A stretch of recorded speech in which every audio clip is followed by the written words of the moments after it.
నమస్తే. ఇటీవల ముఖ్యమంత్రి గారు కేసీఆర్ గారిని ఉద్దేశించి పేషెంట్ నుండి స్ట్రక్చర్ మీదకి వెళ్ళాడు, స్ట్రక్చర్ నుండి మార్చురీకి వెళ్తాడు. దీని అర్థం ఒక పేషెంటు స్ట్రక్చర్ మీదకి అంటే బెడ్ పైకి వెళ్ళాడు, ఈ బెడ్ నుండి మార్చరీకి అంటే మరణించిన వారు మాత్రమే మార్చరీకి వెళ్తారు. ఈ విధంగా వ్యాఖ్యలు చేయడం మాజీ ముఖ్యమంత్రి కేసీఆర్ గారిని ఉద్దేశించి. సేమ్ దీనికి ప్రతిగా హరీష్ రావు గారు ముఖ్యమంత్రిని ఉద్దేశించి ఒక పిచ్చి కుక్క మాజీ ముఖ్యమంత్రి కేసీఆర్ గారిని మార్చరీకి వెళ్ళమంటావా, మార్చరీకి పంపిస్తారా, ఒక పిచ్చి కుక్క మాట్లాడుతున్నట్లు ఉంది సీఎం గారి మాటలు అని చెప్పేసి వారు విరుచుకుపోవడం. తర్వాత అసెంబ్లీలో మంత్రులు ఒకరి మీద ఒకరు, మంత్రులు విపక్ష నాయకులు ఒకరి మీద ఒకరు దుమ్మెత్తి పోసుకోవడం. మాజీ మంత్రి జగదీశ్వర్ రెడ్డి గారు స్పీకర్ను ఉద్దేశించి అనుచిత వ్యాఖ్యలు చేయడం, వారిని సస్పెండ్ చేయడం, ఇవన్నీ మనం తెలిసిన వ్యాఖ్యలే.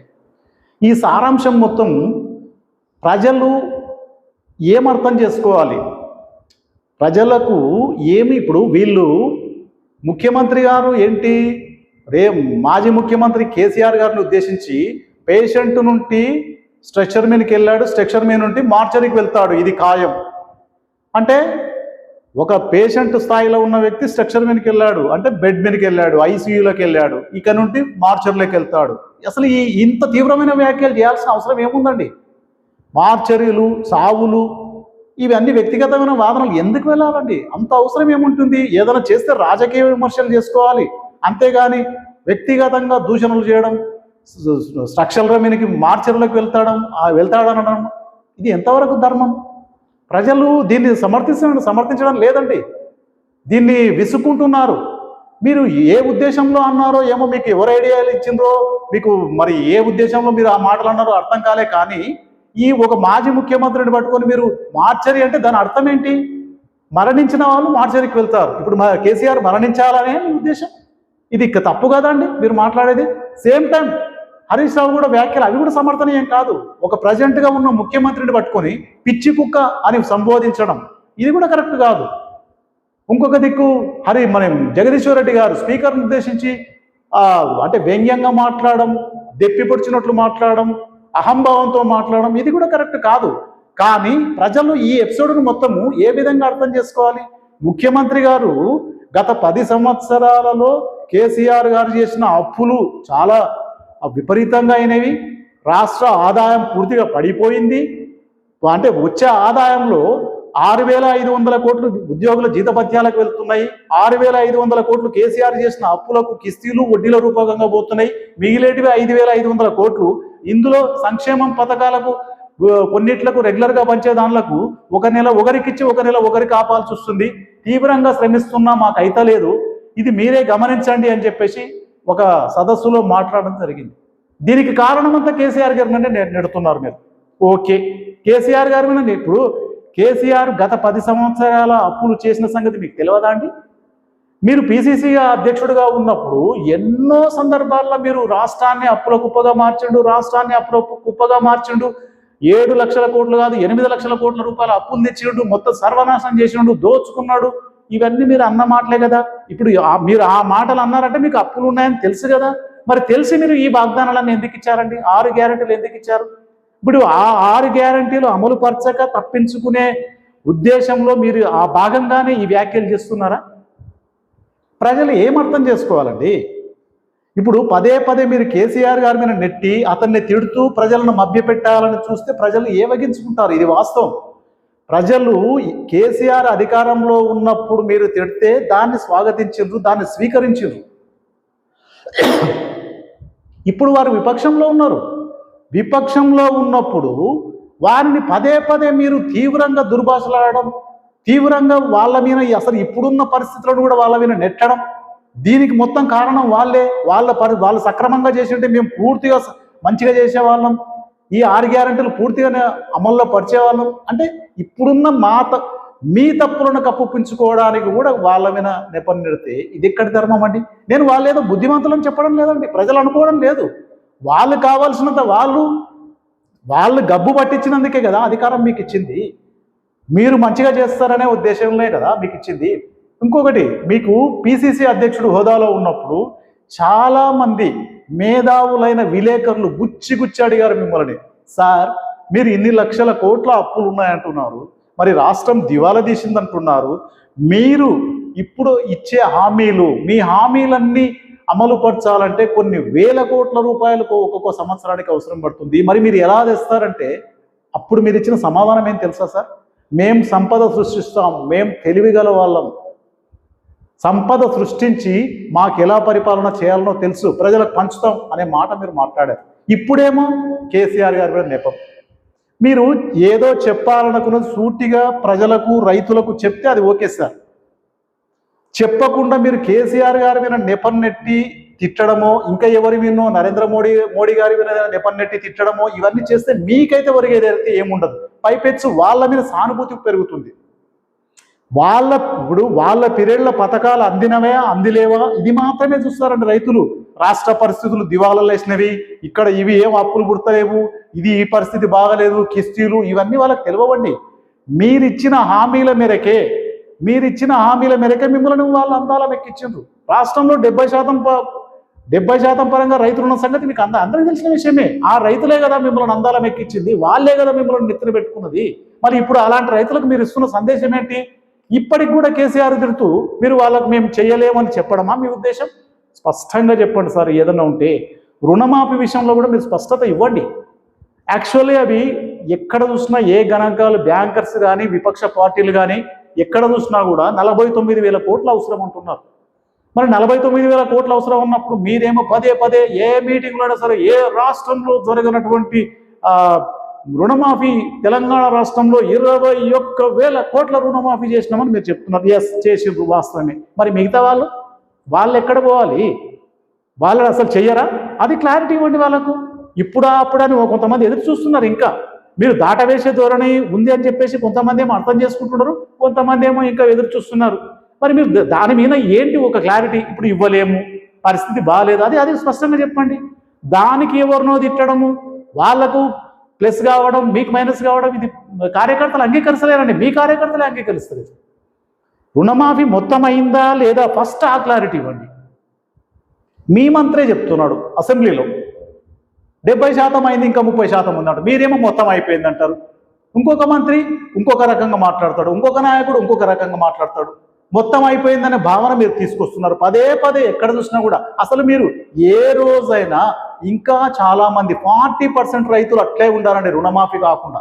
మరి ఈ విషయం మీరు ఏ రోజైనా, ఏ సందర్భంలో అయినా, ఏ వేదిక మీదైనా ఇంకా 40% మంది ఉన్నారు, వారికి మేము తగు సందర్భాలలో, ఇప్పుడు ఆర్థిక పరిస్థితి బాగాలేదు, పరిస్థితి మంచిగా అయినప్పుడు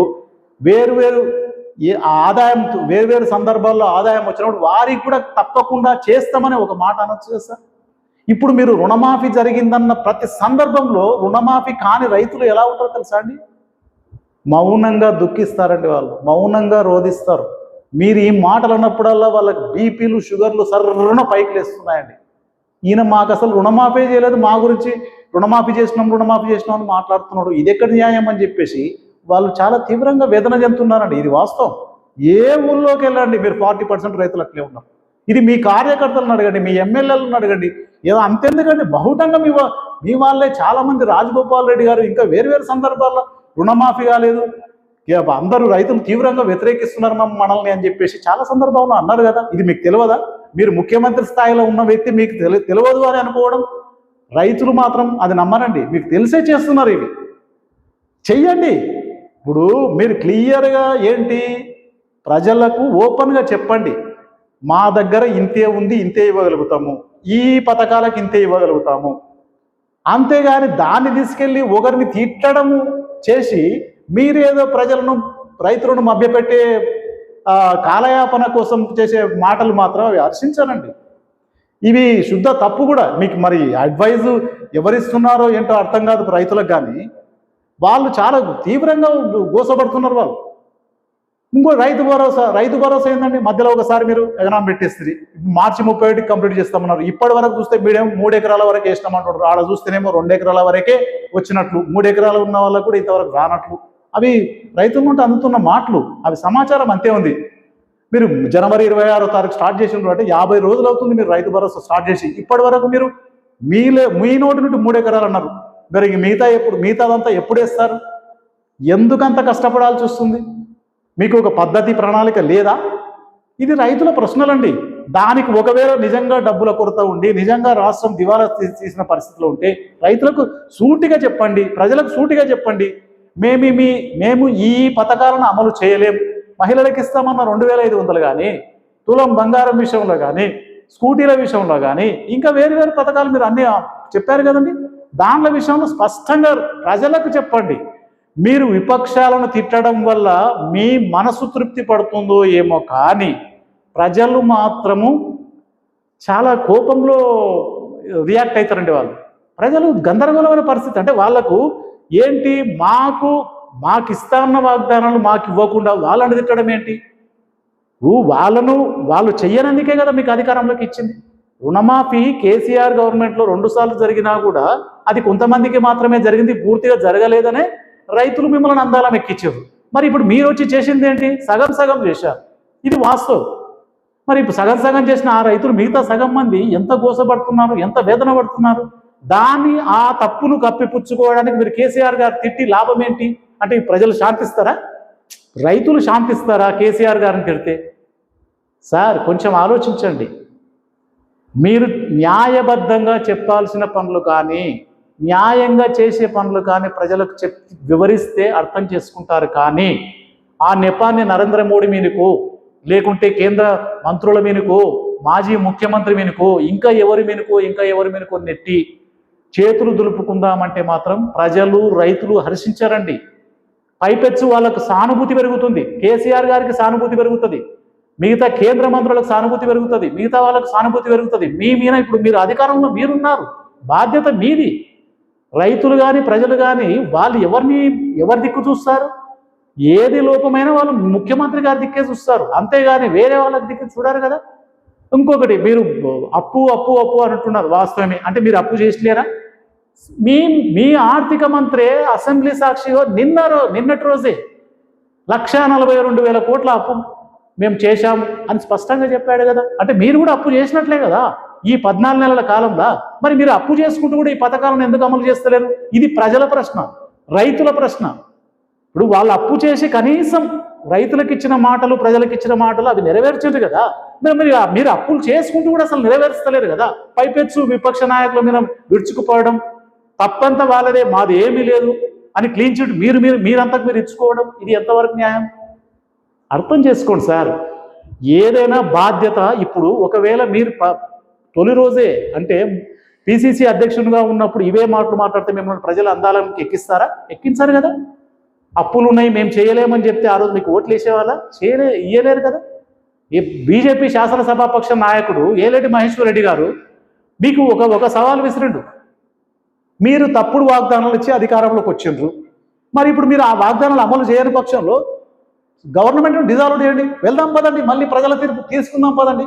నిన్న అసెంబ్లీలో ఇవన్నీ వస్తాయండి, ప్రజల్లో వస్తాయి, ప్రతిపక్షంలో వస్తాయి.